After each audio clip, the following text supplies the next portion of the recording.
Hello everyone, my name is Chloe and today I'm here with a brand new video. Welcome to Brunette Bibliophile, where I post bookish videos and writing content. Today I'm doing things a little differently.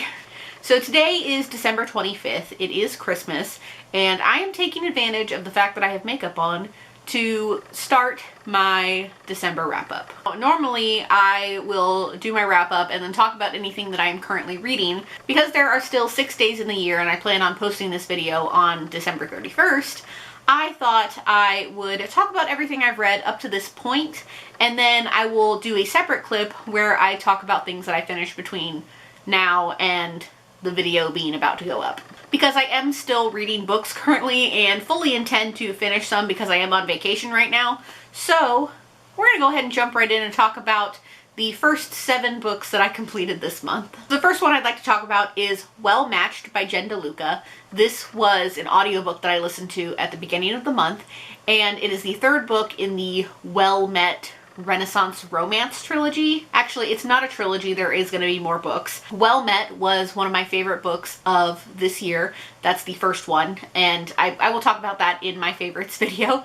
But this is a series that I quickly fell in love with, and it follows different characters in each of the books. This one I was really looking forward to because it is Mitch's story and April's story, and those are 2 characters that I really love, especially Mitch, so I was very excited to see how this book went, and I ended up loving it. The audiobook narrator for this series is really good. She narrates all the books. I'm pretty sure she narrates all the books, but she is really good and her voices are really well done, and I am so happy to continue reading Jen DeLuca romance books. I gave this one 4 stars. The next book I read was Glint by Raven Kennedy. This is the 2nd book in the Plated Prisoner series, and I believe it is a quartet. This is the sequel to Guild, and it is a story that is a retelling of the King Midas story, and this is a very graphic series. There are trigger warnings for sexual assault. From page 1 of the first book, it is very 18 and up,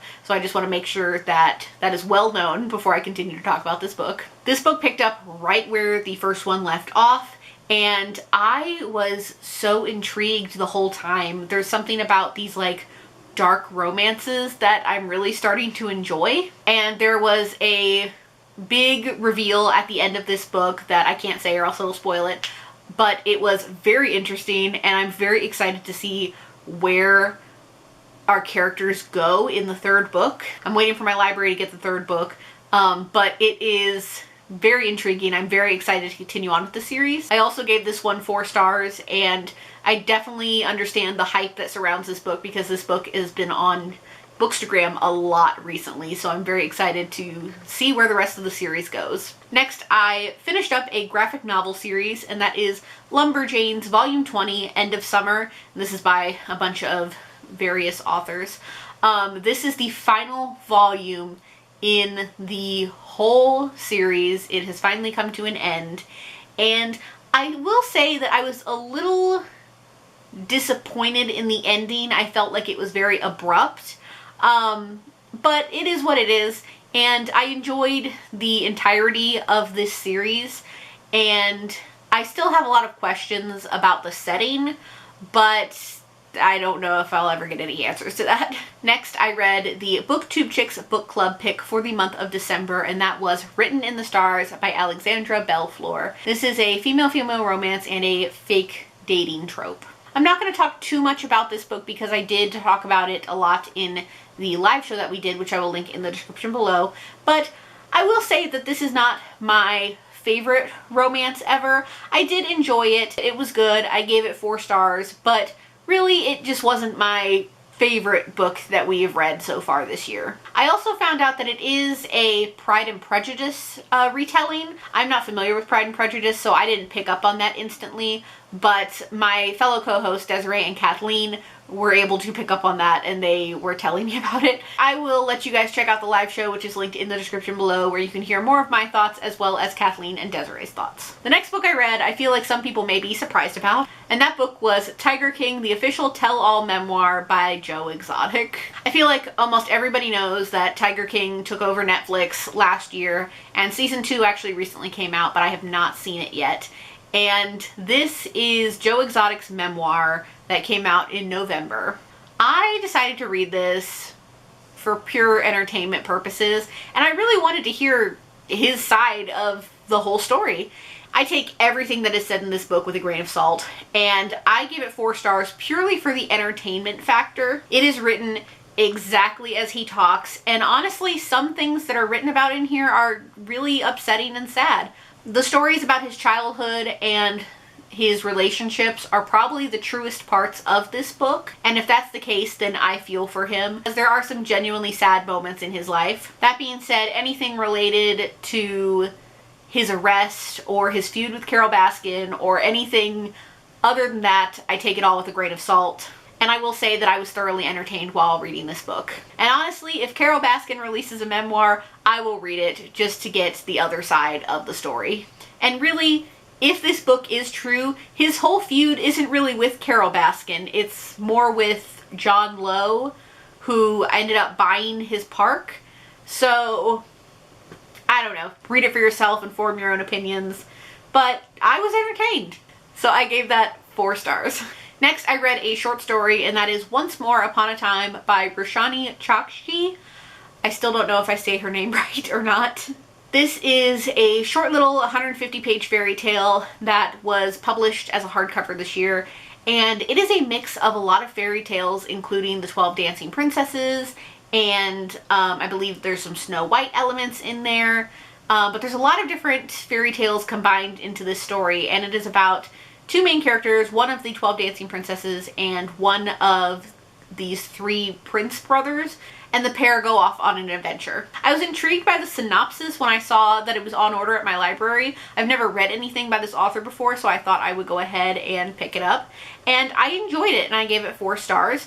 And I thought the fairy tale elements were interesting. I thought that it being narrated by the witch was really fun, and I enjoyed it. The last book I read up until this point is Paybacks, a Witch by Lana Harper, and this is the first book in the Thistle Grove Witches series. And this is like a fun Halloween-y style book. Think the X-Hex. It's kind of similar to that. And this one is following Emmeline, who is a descendant of one of the founders of Thistle Grove, and she is returning to the town to help run these essentially like a gauntlet games, and it happens with the youngest descendants of the 4 founding members of the town.